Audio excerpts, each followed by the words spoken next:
صبح خوش آمدید۔ چینل کو سبسکرائب کر دیں، لائک کر دیں اور شیئر کرنا مت بھولیے گا تاکہ اسی انفارمیٹیو ویڈیو آپ کو سب سے پہلے پہنچے۔ 25 نمبر آیت وہ ہم انشاءاللہ پڑھیں گے۔ سورۃ الحدید کی 25 نمبر آیت۔ یہ جو آپ کے پاس مترجم سپارہ ہے اس کا صفحہ نمبر 31 ہے۔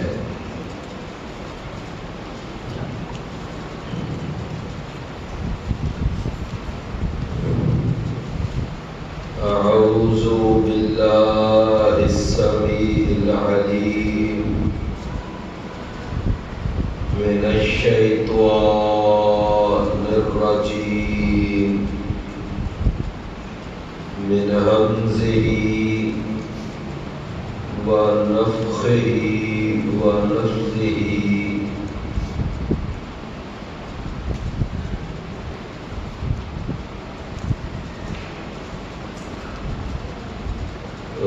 لقد ارسلنا رسولنا بالبینات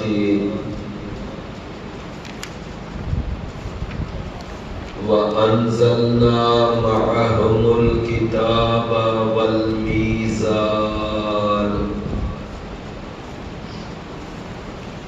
لیقوم الناس بالقسط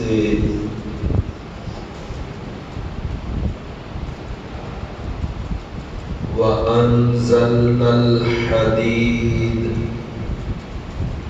فِيهِ بَأْسٌ شَدِيدٌ وَمَنَافِعُ لِلنَّاسِ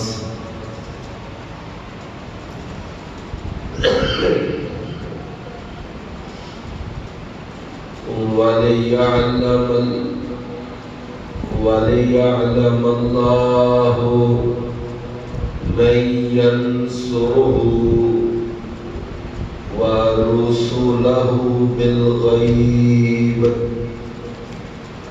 إِنَّ اللَّهَ قَوِيٌّ عَزِيزٌ۔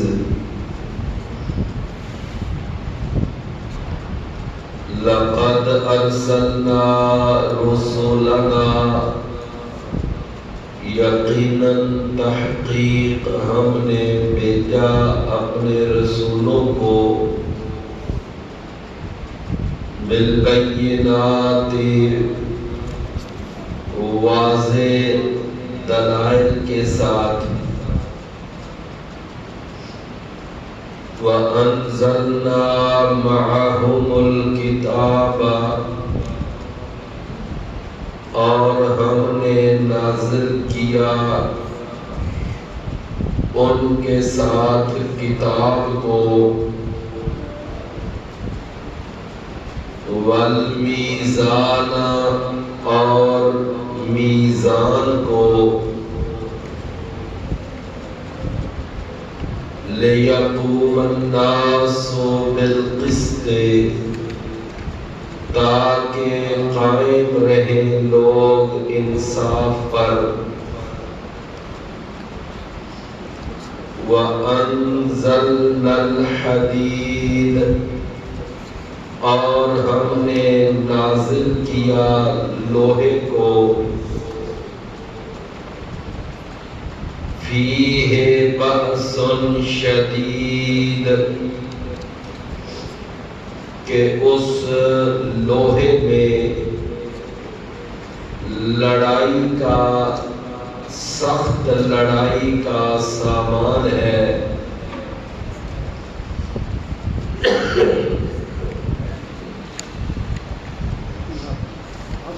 وَمَنَافِعُ لِلنَّاسِ اور لوگوں کے فائدے کے لیے بھی اس میں بہت سارے فوائد ہیں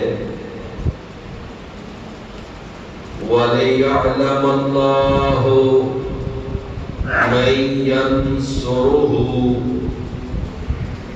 اور تاکہ جان لے اللہ تعالی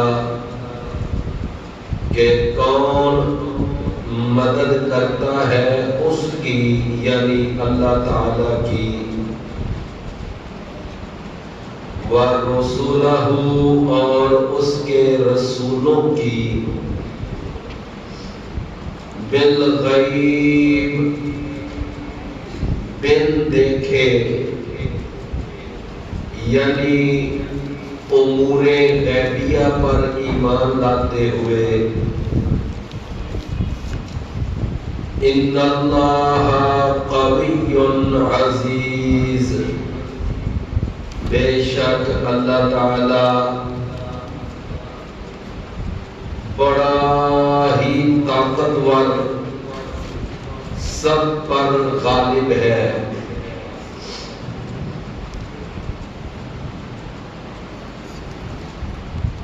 پیارے بھائیوں، یہ آیت مبارکہ بڑی جامع آیت ہے قرآن مجید کی آیتوں میں سے۔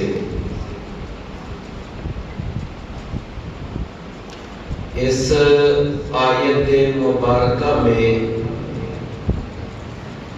اللہ تعالی نے 5 چیزوں کے بھیجنے اور نازل کرنے کا تذکرہ فرمایا ہے۔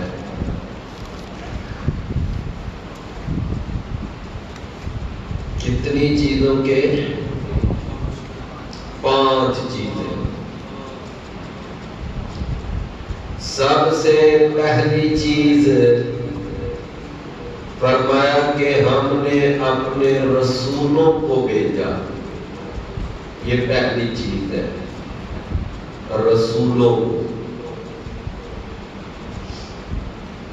دوسری چیز اللہ نے بیان کی کہ ہم نے اپنے رسولوں کو خالی ہاتھ نہیں بھیجا بلکہ دلائل دے کر بھیجا، جو حق کو واضح کرنے والے دلائل۔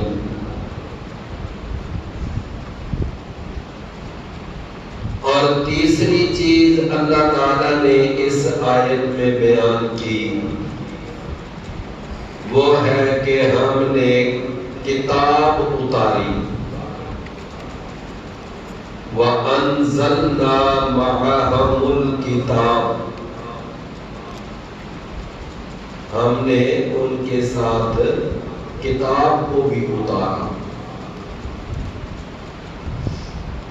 اور چوتھی چیز جو اللہ نے اس آیت میں بیان کی وہ ہے کہ ہم نے میزان اتارا، میزان یعنی نظام عدل۔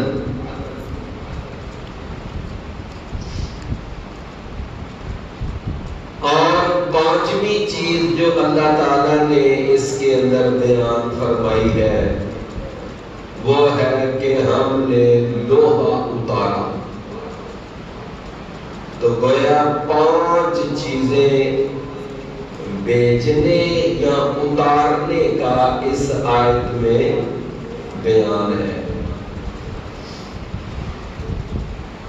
سب سے پہلی چیز کہ رسولوں کو بھیجا، دوسری چیز ان کو دلائل دے کر بھیجا، تیسری چیز ہم نے ان کے ساتھ کتاب اتاری، چوتھی چیز ہم نے ان کے ساتھ میزان اتارا، اور 5ویں چیز کہ ہم نے لوہا اتارا۔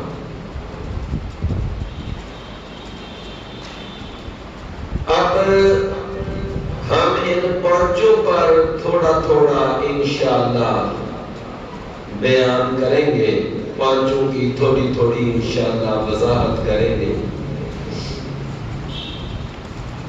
سب سے پہلی چیز اس میں جو بیان ہوئی ہے وہ کیا ہے؟ رسولوں کا بھیجنا۔ اللہ تعالی نے دنیا کے اندر اپنا پیغام اپنے بندوں تک کنوے کرنے کے لیے، پہنچانے کے لیے اپنے نے جو نمائندے زمین پر بھیجے وہ کون تھے؟ انبیاء اور رسول۔ یہ جو نبی اور رسول تھے انہوں نے باقاعدہ اللہ کا پیغام اللہ کے بندوں تک پہنچایا۔ اپنی مرضی سے انہوں نے کبھی کوئی بات نہیں کی، جو بات بھی انہوں نے شریعت کی اور دین کی بتائی وہ اللہ کی طرف سے ان کو ملتی تھی اور وہ آگے پہنچاتے تھے، کوئی بات اپنی طرف سے نہیں پہنچائی۔ وَمَا يَنْطِقُ عَنِ الْهَوَىٰ إِنْ هُوَ إِلَّا وَحْيٌ يُوحَىٰ۔ پیارے بھائیوں، آپ دیکھیں کہ کائنات کے اندر بنی نوع انسان میں سے، نسل انسانی میں سے جو سب سے زیادہ شان اور مرتبے والا طبقہ ہے وہ نبیوں اور رسولوں کا طبقہ ہے۔ سب سے شان اور مقام والا طبقہ نبیوں اور رسولوں کا طبقہ ہے۔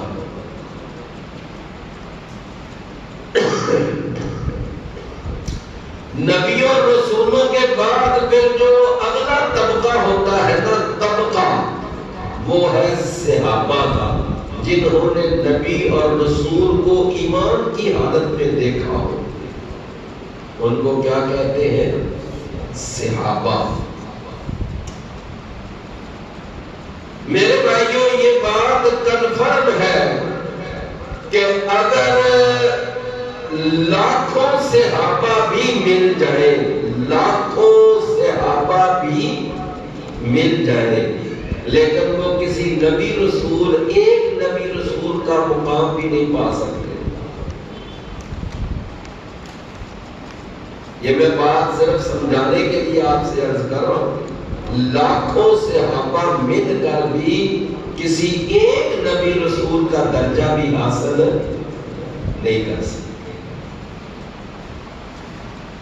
اور اس کے بعد پھر جو صحابہ کے بعد کے جو لوگ ہوتے ہیں تابعین، پھر تبع تابعین، تو اگر وہ لاکھوں تابعین بھی مل جائے نا تو کسی ایک صحابی کا مرتبہ بھی نہیں پا سکتے۔ صحابہ کا مرتبہ بہت زیادہ ہے۔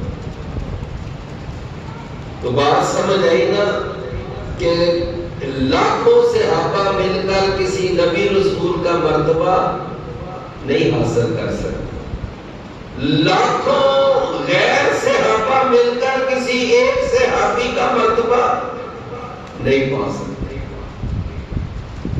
ہمارے ہاں بعض لوگوں نے نا اپنی من مرضی سے، من مانی سے ایک عقیدہ بنا رکھا ہے۔ وہ لوگ کہتے ہیں کہ جو ہمارے ہاں اماموں کا تصور ہے نا، اماموں کا، تو امام جو ہوتے ہیں نا جن کو وہ 12 امام اور ان کو معصومین کہتے ہیں، کہ وہ کہتے ہیں کہ ہمارے ہاں جو امام ہے نا وہ 12، ان 12 اماموں سے غلطی ہو ہی نہیں سکتی،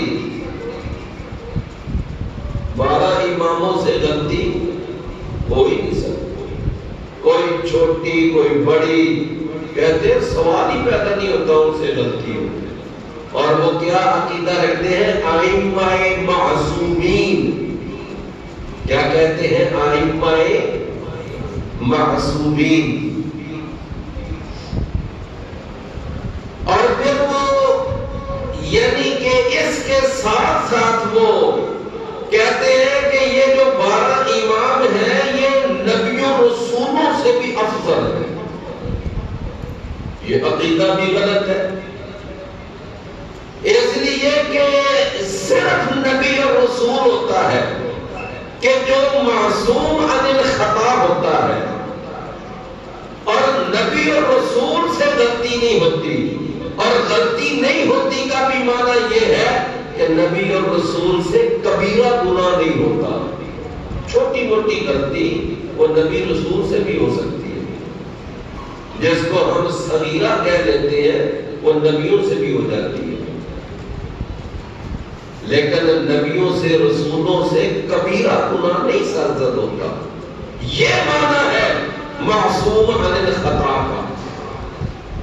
لیکن وہ جو ہمارے بھائی وہ کہتے ہیں کہ یہ جو ہمارے امام ہیں ان سے نہ کوئی چھوٹی نہ کوئی بڑی نہ کوئی ظاہری نہ کوئی باطنی ان سے تو غلطی ہوتی نہیں.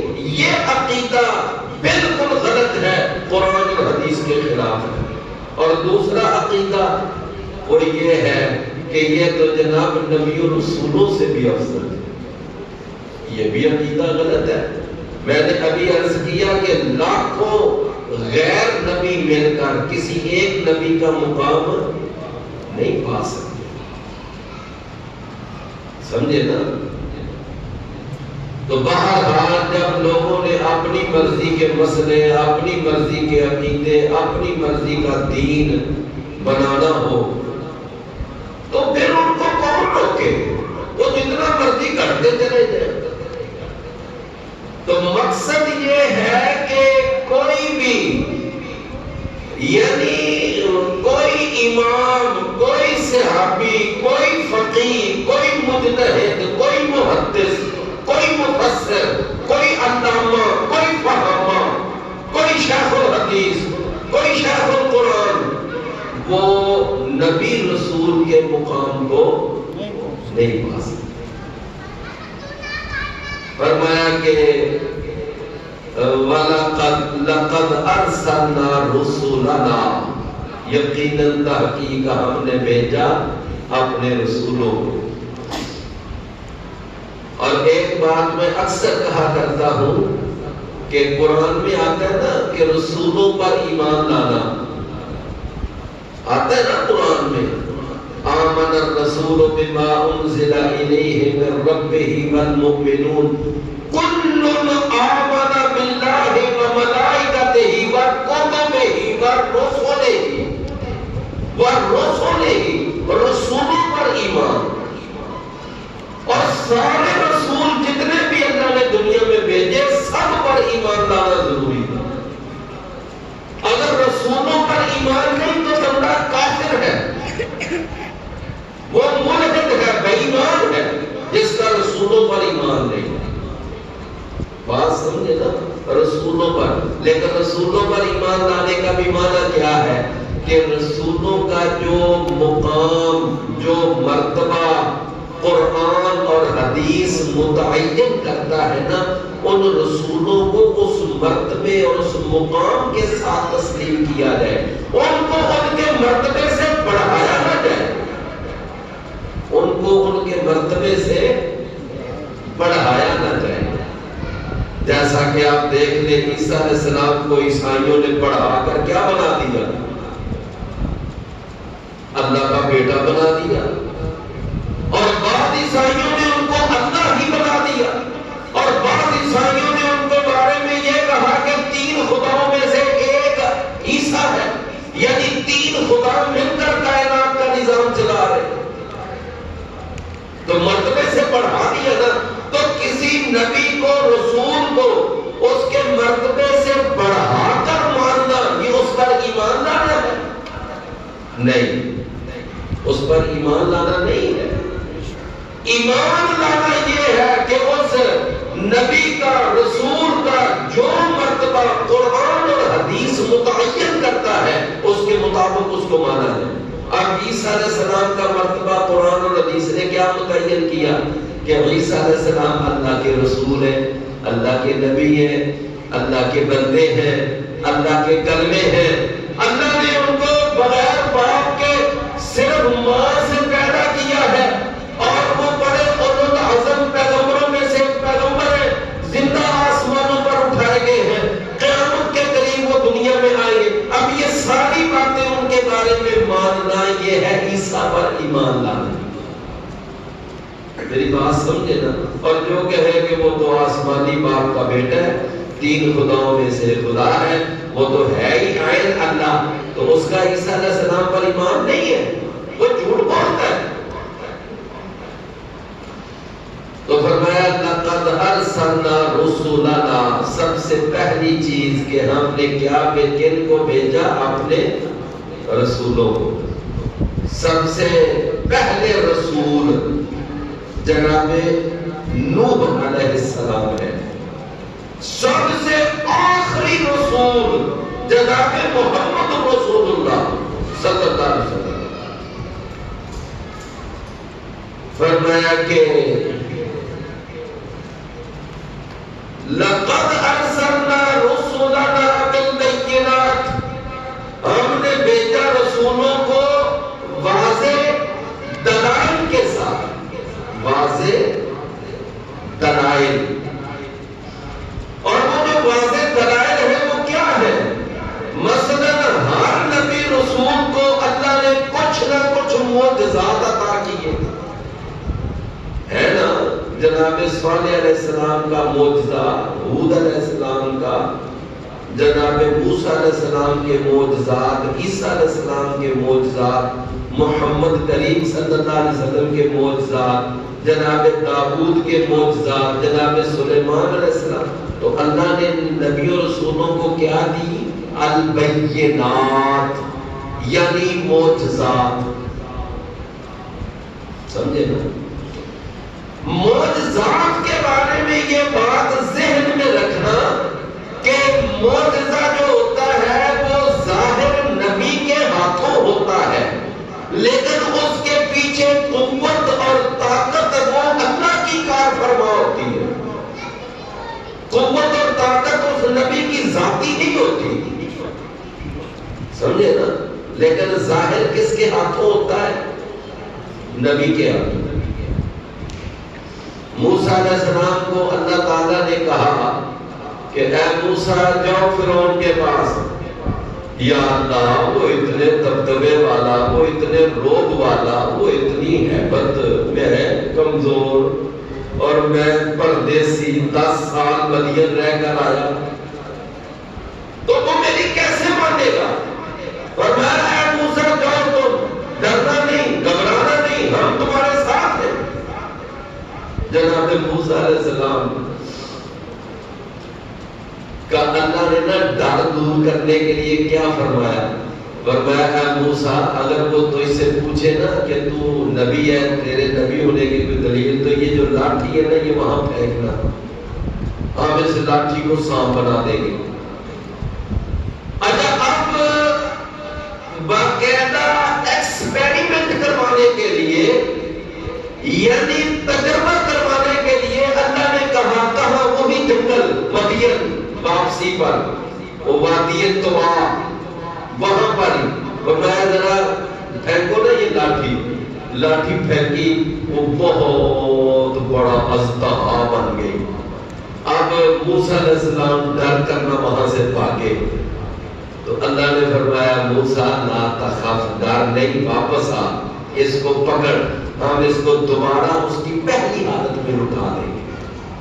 تو مجھے آپ ایمانداری سے بتائیں کہ کیا موسیٰ علیہ السلام کے اپنے یعنی اپنی صلاحیت، اپنی قابلیت، اپنے کمال، اپنی طاقت سے وہ لاٹھی سے وہ بنا تھا، یعنی سانپ؟ ان کو تو پتہ ہی نہیں تھا کہ ابھی اس نے کیا بننا ہے۔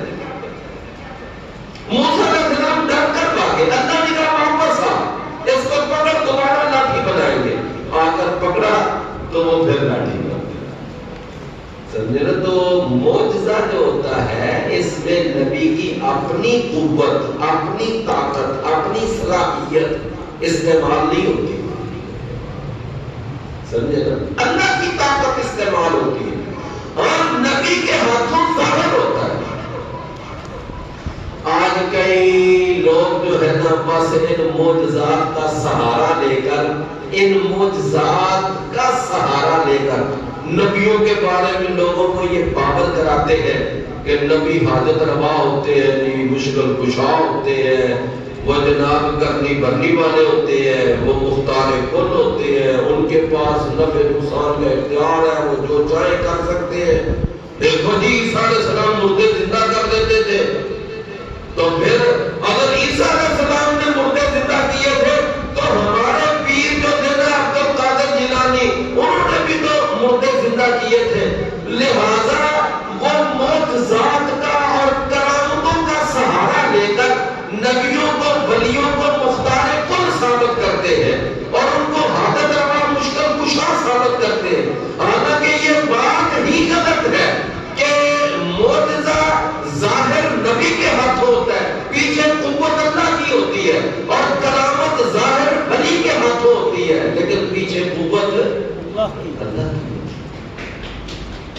تو میری بات آپ سمجھے نا، ان معجزات کا سہارا لے کر، کرامتوں کا سہارا لے کر، اور کرامتیں بھی آج کل تو اللہ معاف فرمائے ایسے بس کرامتوں کے تو لائنیں لگی ہوئی ہیں، ڈھیر لگے ہوئے ہیں، اور ان میں سے 99% جو کرامتیں ہیں وہ خود ساختہ لوگوں نے بنائی ہوئی، اور جی فلاں صاحب کی یہ کرامت، فلاں صاحب کی یہ کرامت، فلاں صاحب کی یہ کرامت۔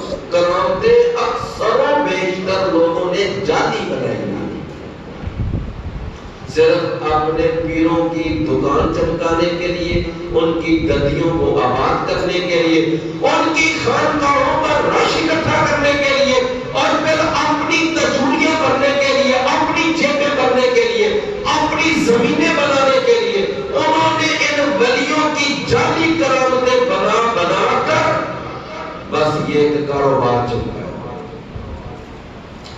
تو بھائیوں میں عرض یہ کر رہا تھا کہ اللہ نے بھیجا رسولوں کو کن کے ساتھ؟ بالبینات، دلائل کے ساتھ، اور دلائل سے مراد کیا ہے؟ معجزات، معجزات۔ اور اس سے یہ بھی مطلب ہے کہ ایسے دلائل نبیوں رسولوں نے آ کر پیش کیے کہ جن کا توڑ کسی کافر اور مشرک کے پاس نہیں تھا، سمجھے نا؟ ایسے کبھی دلائل، ایسے مضبوط دلائل، ایسے دو قسم کے دلائل نبیوں رسولوں نے پیش کیے، سمجھے نا؟ جن کا توڑ کسی بھی کافر مشرک قوم کے پاس نہیں تھا۔ اللہ اکبر۔ آپ دیکھیں ابراہیم علیہ السلام کیسے کمال کے دلائل، ان کے بت خانے میں جا کر سارے بت پاش کیے اور کلہاڑا پھیرا، اور جو کلہاڑا تھا نا آخر میں ان کے بڑے بت کے پاس رکھ دیا، بڑے بت کو کچھ نہ کہا۔ قوم والے واپس آئے تو آ کر پوچھتے ہیں یہ ہمارے بتوں کا یہ حشر نشر کس نے کیا؟ تو سارے کہنے لگے ہمارے اس پورے علاقے میں ایک ہی تو توحید والا ہے، ایک ہی تو میرے بھائیوں ایسا بھی دور آیا کہ پوری زمین پر آسمان کے نیچے صرف ایک توحید والا، سارا معاشرہ مشرک، سارے علاقے شرک سے بھرے ہوئے، ہر طرف شرک پھیلا ہوا ہے۔ اور لوگ کہتے ہیں نہیں ہم زیادہ ہیں، ہم اکثریت میں ہیں، ہماری تعداد زیادہ ہے۔ تعداد پہ کبھی ناز نہیں کرنا چاہیے، حق حق ہوتا ہے چاہے ایک کے پاس ہو، حق حق ہوتا ہے چاہے ایک کے پاس ہو۔ ابراہیم علیہ السلام کو بلایا گیا، آپ نے کیا؟ کہنے لگے ان سے پوچھو، جن کے ساتھ یہ معاملہ ہوا ان سے پوچھو۔ تو وہ کہنے لگے کہ ابراہیم تو جانتا ہے کہ یہ بات نہیں کر سکتے۔ تو ابراہیم علیہ السلام فرماتے ہیں کہ جو بات نہیں کر سکتے تمہیں تمہارے سوال کا جواب نہیں دے سکتے، اپنی مدد آپ نہیں کر سکتے، کسی آنے والے حملہ آور سے اپنے آپ کو بچا نہیں سکتے، تم ان کو مشکل کشا سمجھتے ہو، تم ان کو حاجت روا سمجھتے ہو، تم ان کو مختار کل سمجھتے ہو، کرنی بھرنی والا سمجھتے ہو، پھر تمہارا دماغ کہاں چلا گیا؟ سارے ایسے سر جھکا کر کھڑے ہو۔ یہ قرآن کہتا ہے نوکسو علی رؤوسہم، اپنے سر جھکا دیے، شرمندہ ہو گئے، جواب کوئی نہیں کہ آپ ابراہیم کو کیا جواب دیں۔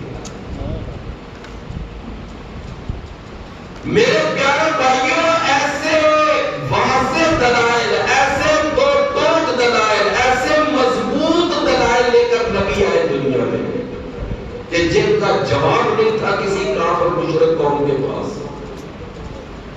تو یہ بھی ایک معنی ہے، لَقَدْ أَرْسَلْنَا رُسُلَنَا بِالْبَيِّنَاتِ۔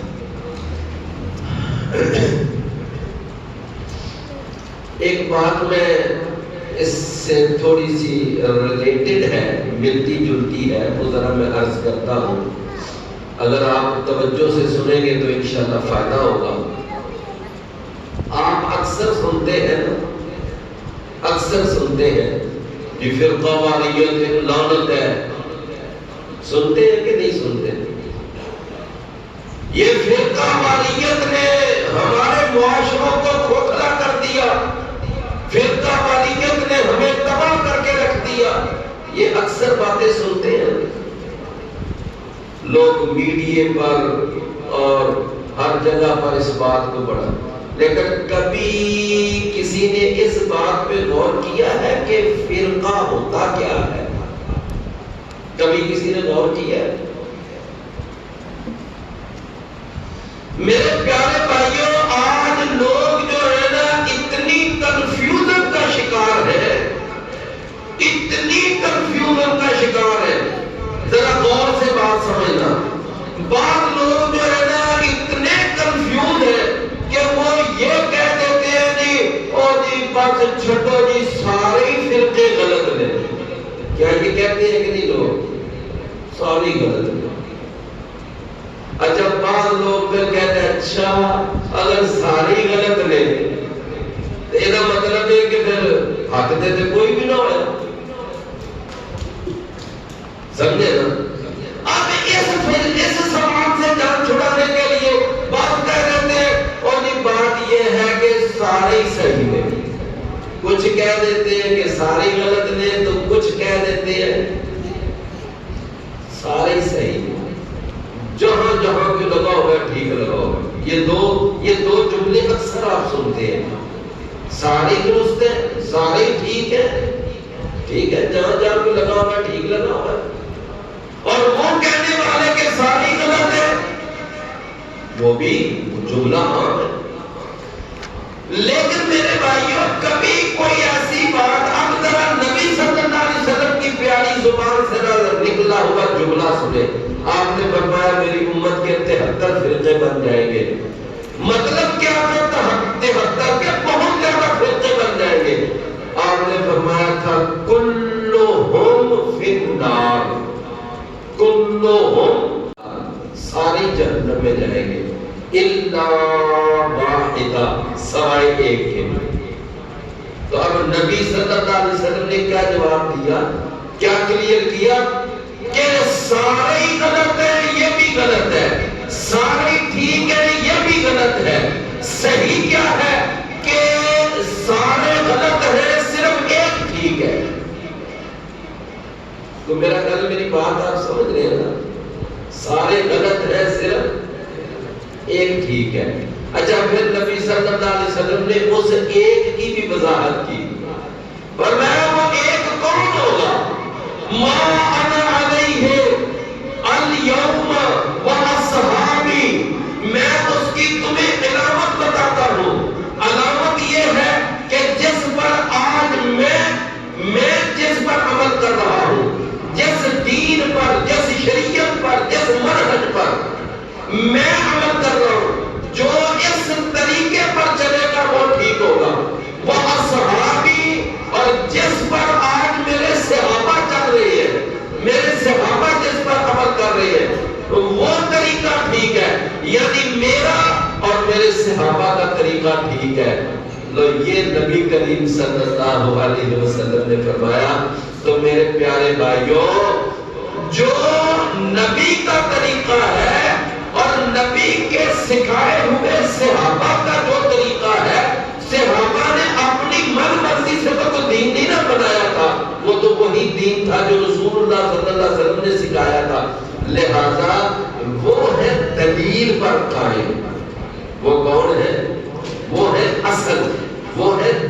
پر قائم. اب جو اس اصل سے جدا ہوتا جائے گا وہ فرقہ بنتا جائے گا. میرا خیال ہے میری بات آپ سمجھیں کہ نبی صلی اللہ علیہ وسلم اور صحابہ یہ ہے جماعت. یہ کیا ہے؟ حق کی جماعت. اب اس سے جو الگ ہو گیا نا، الگ ہو گیا وہ فرقہ بن گیا. ایک الگ ہوا ایک فرقہ، دوسرا الگ ہوا دوسرا فرقہ، تیسرا الگ ہو گیا تیسرا فرقہ. جو یعنی نبی صلی اللہ علیہ وسلم اور صحابہ کا طریقہ چھوڑتا جائے گا وہ فرقہ بنتا جائے گا. چونکہ نبی صلی اللہ علیہ وسلم اور صحابہ وہ دلیل پر ہے، وہ اصل پر ہے. تو جو اصل پر ہو، جو دلیل پر ہو، وہ فرقہ نہیں ہوتا. فرقہ وہ ہوتا ہے جو دلیل سے اور اصل سے کٹ جائے. کیوں بھی میری بات آپ سمجھیں؟ ایک درخت ہے، درخت کھڑا ہے تنے کے اوپر. اب اس درخت سے ایک ٹہن کاٹ دیا جائے تو وہ ٹہن جو کٹ گیا وہ کیا بن گیا؟ فرقہ. باقی درخت جو ہے وہ تنے پہ کھڑا ہے، کچھ دیر کے بعد ایک دوسرا ٹہن کٹ جائے وہ دوسرا فرقہ، پھر کچھ دیر کے بعد تیسرا جو ٹہن کاٹ دے وہ تیسرا فرقہ. لیکن وہ جو تنا ہے، وہ جو درخت ہے جو جڑوں پہ کھڑا ہے وہ کیا ہے؟ وہ اصل ہے. الحمدللہ الحمدللہ. آج اللہ کا فضل ہے کہ آپ دیکھ لیں، اپنے دائیں دیکھیں، اپنے بائیں دیکھیں، اپنے آگے دیکھیں، اپنے پیچھے دیکھیں کہ آج اصل پر کون کھڑے ہیں اور اصل سے کٹ کر علیحدہ کون ہوئے ہیں. جو علیحدہ ہوئے ہیں وہ فرقے ہیں اور جو اصل پہ کھڑے ہیں وہ کون ہے؟ وہ حق پر ہے، وہ جماعت ہے. میری بات سمجھے ہے نا؟ تو میں آپ سے عرض کر رہا تھا کہ جماعت میں اور فرقے میں بنیادی فرق کیا ہے. جو اصل پہ قائم ہے وہ جماعت ہے اور جو اصل سے کٹ جائے وہ فرقہ ہے. کیونکہ فرقہ فرق سے ہے نا، فرق جس نے فرق ڈالا وہ فرقہ بن گیا.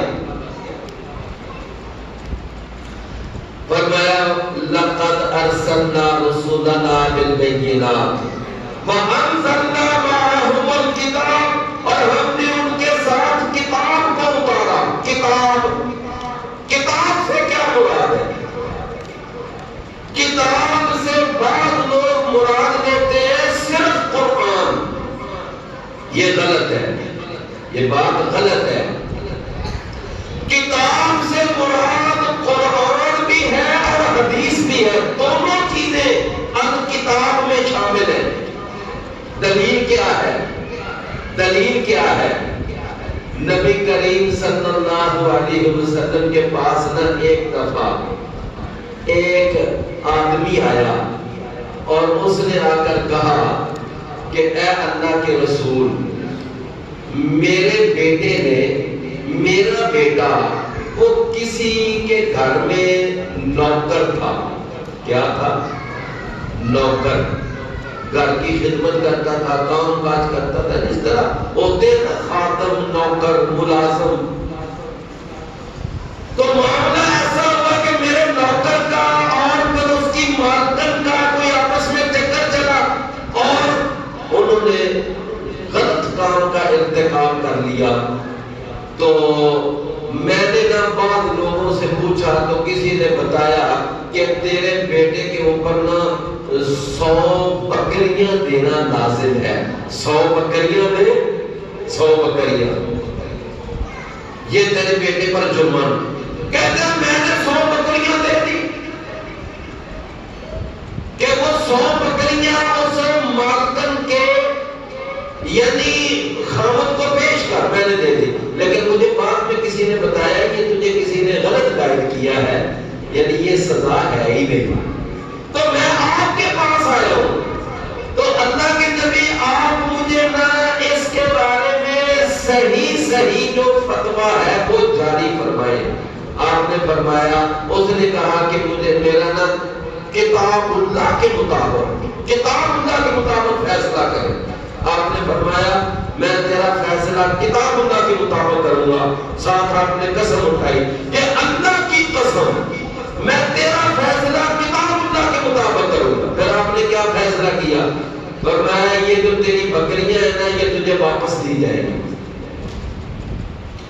تیرا جو بیٹا ہے نا بیٹا یہ غیر شادی شدہ ہے, اس کو 100 کوڑے لگیں گے اور اس کو 1 سال کے لیے یہاں سے جلا وطن بھی کیا جائے گا. اور دوسری بات وہ جو تیری بیوی ہے نا بیوی یعنی وہ جو اس کی مالکن تھی جس کے ہاں ملازم تھا اس کو رجم کی سزا ملے گی. یہ نبی صلی اللہ علیہ وسلم نے فرمایا کہ یہ میں فیصلہ کر رہا ہوں کتاب اللہ کے مطابق. اچھا آپ یہ بتائیں کہ وہ 100 کوڑے تو قرآن میں ہے لیکن وہ 1 سال کے لیے جلا وطن کیا جائے گا, یہ کہاں سزا ہے؟ یہ حدیث میں. یہ سزا کہاں لکھی ہے؟ حدیث میں. اور یہ جو رجم کیا جائے گا اس کی بیوی کو یعنی مالک کی بیوی کو رجم کیا جائے گا, یہ رجم کی سزا بھی کہاں ہے؟ یہ بھی حدیث میں ہے. تو مطلب یہ ہے کہ نبی صلی اللہ علیہ وسلم نے یہ سارا فیصلہ کیا کتاب اللہ کے مطابق. تو کتاب اللہ کے مطابق جو فیصلہ ہوا اس میں کچھ بات قرآن سے ملتی ہے کچھ بات حدیث سے ملتی ہے. لہذا کتاب اللہ سے مراد قرآن بھی ہے اور حدیث بھی ہے. کتاب اللہ سے مراد قرآن بھی ہے اور حدیث بھی ہے. یہ لوگ جو کہتے ہیں کتاب سے مراد صرف قرآن ہے, یہ غلط ہے. تو بھائیو اللہ تعالیٰ نے فرمایا کہ ہم نے بھیجا اپنے رسولوں کو.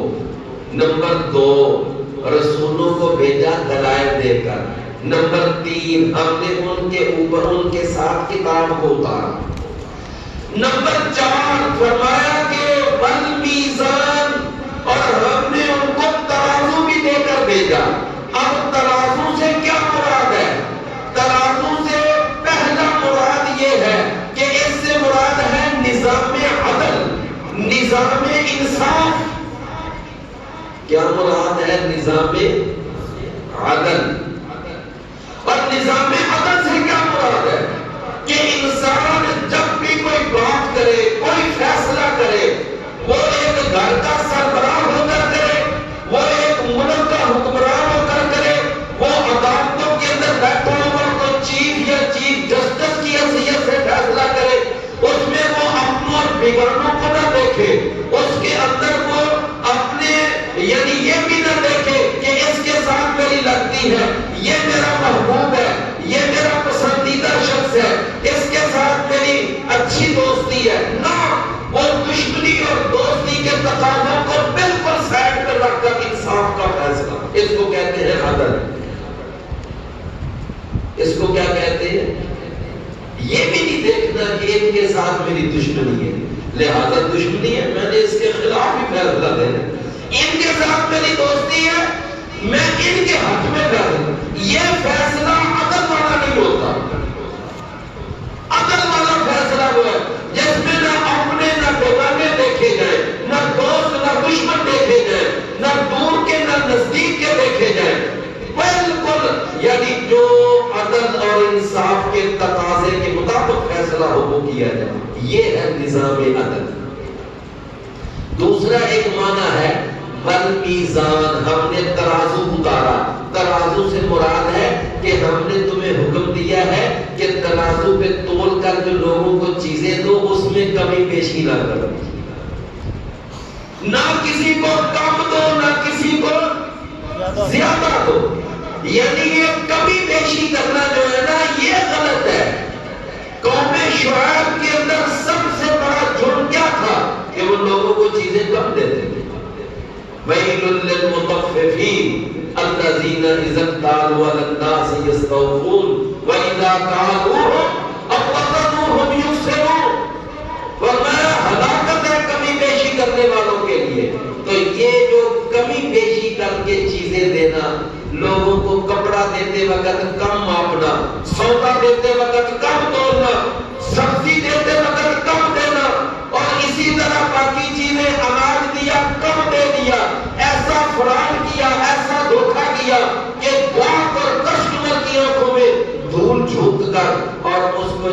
سودا، اور اس کو کہتے ہیں یہ ہاتھ کی صفائی ہے. اس کو کیا بولتے ہیں؟ ہاتھ کی صفائی. میرے بھائیوں یہ بھی اللہ نے فرمایا وَأَنزَلْنَا مَعَهُمُ الْكِتَابَ وَالْمِيزَانَ، ہم نے اتارا ان کے ساتھ کتاب کو. کتاب سے مراد قرآن اور حدیث. فرمایا وَالْمِيزَانَ، اور ہم نے نظام عدل کو اتارا. دوسرا معنی کہ ہم نے ماپنے والے، تولنے والے، ہم نے آلات پیدا کیے کہ جن کے ساتھ تم ماپ سکو، تول سکو. یہ ہر وہ چیز جس کے ساتھ کسی کو تولا جائے، ماپا جائے، یا اس کی کوئی مقدار بتائی جائے، وہ میزان ہے. وہ کیا ہے؟ وہ میزان ہے. سمجھ رہی نا بات؟ اب یہ دیکھیں کہ یہ جو تیل ڈلوانے کے لیے پیٹرول پمپ بنے ہوئے ہیں، وہاں تو بنی ہوئی ہے نا مشینیں، تو وہ مشین بھی تو ایک میزان ہے. اگر کوئی اس میں کسی کو تیل کم ڈال کر دے گا تو یہ بھی کمی کرے گا، یہ بھی میزان میں کمی کر رہا ہے. سمجھے نا؟ اگر کوئی لیبارٹری ٹیسٹ کروانے کے لیے کسی لیبارٹری میں چلا جاتا ہے، وہ اس کی رپورٹ غلط بنا دیتا ہے. سمجھے نا؟ یہ بھی ایک میزان میں کمی کر رہا ہے. تو کوئی بھی چیز جس کا تعلق کسی بھی مقدار کو جانچنے اور پرکھنے سے ہے، وہ کیا ہے؟ میزان. وَأَنزَلْنَا مَعَهُمُ الْكِتَابَ وَالْمِيزَانَ لِيَقُومَ النَّاسُ بِالْقِسْطِ وَأَنزَلْنَا الْحَدِيدَ، اور ہم نے اتارا لوہا. لوہا، اللہ اکبر، لوہا اتارا. فرمایا فِيهِ بَأْسٌ شَدِيدٌ، اس میں بڑی سخت جنگ ہے.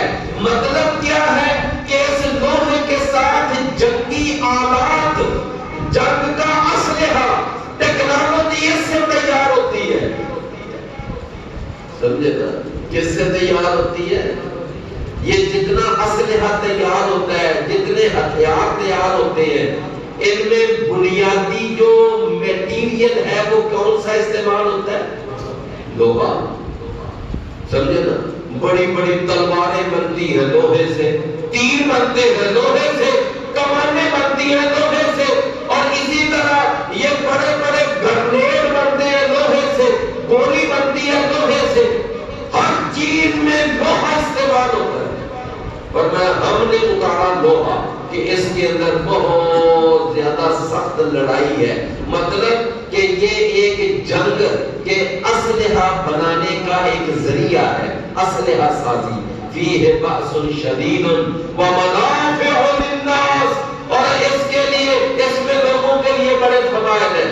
رسول اللہ صلی اللہ علیہ وسلم کی ایک حدیث ہے، آپ نے فرمایا بعثت بالسیف بین یدی الساعہ، اللہ نے مجھے تلوار دے کر بھیجا ہے قیامت سے پہلے. کیا مطلب؟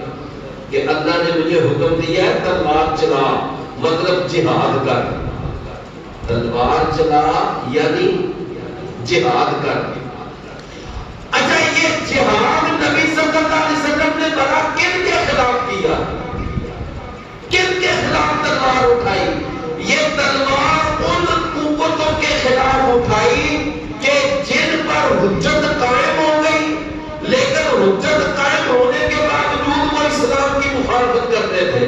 نمبر 2، جو اسلام لا چکے تھے، ایمان قبول کر چکے تھے، ان کے لیے وہ سختیاں کرتے، ان کے لیے رکاوٹیں پیدا کرتے. تو اللہ نے پھر ان جیسی ظالمانہ قوتوں کے خلاف تلوار اٹھانے کا حکم دیا. آج لوگ کہتے ہیں یہ جہاد دہشت گردی ہے، جہاد دہشت گردی ہے. جہاد دہشت گردی نہیں ہے. یہ جہاد کن کے لیے ہے؟ یہ ظالم کافروں کے لیے.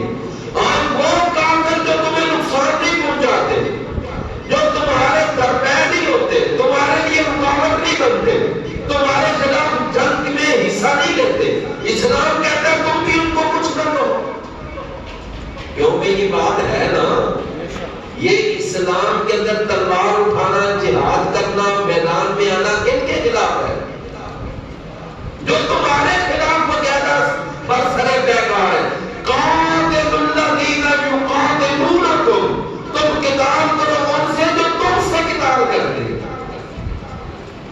سے جہاد کا فلسفہ بھی سمجھ آ جاتا ہے۔ فرمایا کہ اللہ نے مجھے تلوار دے کر بھیجا ہے، تو اللہ نے نبی صلی اللہ علیہ وسلم کو قرآن بھی دے کر بھیجا ہے اور حق بھی دے کر بھیجا ہے، حدیث بھی دے کر بھیجا ہے اور آپ کو تلوار بھی دے کر بھیجا ہے۔ فرمایا رسول اللہ صلی اللہ علیہ وسلم نے فرمایا وَجُعِلَ رِزْقِي تَحْتَ ظِلِّ رُمْحِ، اور پھر اللہ نے مجھے کہا ہے کہ ہم نے تیرا رزق تیرے نیزے کے سائے کے نیچے رکھا ہے۔ کیا مطلب؟ تلوار چلائے گا، نیزہ چلائے گا، تجھے اللہ فتح عطا کرے گا، کافروں کا سارا مال تیرے پاس آئے گا، اور یہ مال غنیمت جو ہے یہ تیری معیشت ہے، یہ تیرا رزق ہے۔ نبی کریم صلی اللہ علیہ وسلم اور صحابہ کے حالات بدلے ہی مال غنیمت سے تھے۔ مسلمانوں کے اندر جو بہتری آئی، مسلمانوں کی معیشت بہتر ہوئی، تو وہ مال غنیمت سے ہوئی تھی۔ فرمایا مجھے اللہ نے تلوار کے ساتھ بھیجا، میرا رزق اللہ نے میرے سائے کے نیچے رکھا ہے۔ تو مطلب یہ کہ لوہے سے اسلحہ تیار ہوتا ہے، ہتھیار تیار ہوتے ہیں، ان کے ساتھ جہاد ہوتا ہے، جہاد کے نتیجے میں مال غنیمت آتا ہے، مال غنیمت کے نتیجے میں مسلمانوں کی معیشت بہتر ہوتی ہے۔ وَأَنزَلْنَا الْحَدِيدَ، اور ہم نے لوہا اتارا ہے، فِيهِ بَأْسٌ شَدِيدٌ، اس میں بہت زیادہ جنگ ہے، وَمَنَافِعُ لِلنَّاسِ، اس میں اور بھی بہت سارے فائدے ہیں۔ اچھا بھی جتنے برتن تیار ہوتے ہیں کس سے ہوتے ہیں؟ جی لوہے سے۔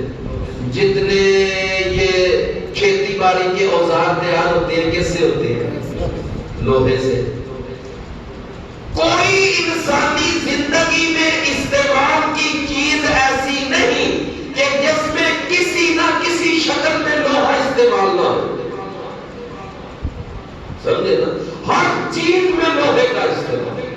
فرمایا وَأَنزَلْنَا الْحَدِيدَ فِيهِ بَأْسٌ شَدِيدٌ وَمَنَافِعُ لِلنَّاسِ وَلِيَعْلَمَ اللَّهُ مَن يَنصُرُهُ، اور تاکہ اللہ جان لے کہ کون ہے جو اس کی مدد کرتا ہے، اس کی مدد کرتا ہے، کس کی بنا؟ اللہ کی۔ وَرُسُلَهُ، اور اس کے رسولوں کی مدد کرتا ہے۔ تو اللہ کی مدد کرنا، رسولوں کی مدد کرنا، اس کا معنی ہوتا ہے کہ دین کے لیے وقت دینا، دین کے لیے محنت کرنا، دین کے لیے اپنے آپ کو پیش کرنا۔ تو دین کی مدد اللہ کی مدد ہے، دین کی مدد رسول کی مدد ہے۔ تو میری بات آپ سمجھ رہے ہیں نا؟ دین کی مدد کرنا یہ کیا ہے؟ اللہ اور اس کے رسول کی مدد۔ فرمایا ان بالغیب، امور غیبیہ پر ایمان لاتے ہیں۔ اب امور غیبیہ مثلا ہم نے جنت نہیں دیکھی، جہنم نہیں دیکھی، پل صراط نہیں دیکھا، اللہ کو نہیں دیکھا، اللہ کا عرش نہیں دیکھا، سمجھے نا؟ لیکن ہمارا ایمان ہے بالغیب، بن دیکھے، ان اللہ قوی عزیز، بے شک اللہ تعالیٰ وہ بڑا ہی قوی ہے، بڑا ہی غالب ہے۔ مطلب یہ کہ اللہ جو تمہیں جہاد کا حکم دے رہے ہیں نا، تو یہ نہ سمجھنا کہ اللہ کمزور ہے، تو اپنی مدد کے لیے تمہیں کہہ رہے ہیں کہ آؤ جہاد کرو، مجھے تقویت پہنچاؤ۔ نہیں نہیں نہیں، فرمایا اللہ بڑا قوی ہے، اللہ بڑا غالب ہے، وہ تمہارے جہاد کے بغیر بھی وہ غالب کر سکتا ہے، لیکن اللہ تمہیں درجے دینا چاہتا ہے، تمہیں جنتیں دینا چاہتا ہے، تمہارے درجے بلند کرنا چاہتا ہے جہاد کروا کے، یہ مطلب ہے۔ تو بھائیو، اللہ نے اس آیت میں کتنی چیزوں کو بھیجنے اور نازل کرنے کا تذکرہ کیا؟ 5۔ رسولوں کو، بینات کو، اور کتاب کو، میزان کو، اور لوہے کو۔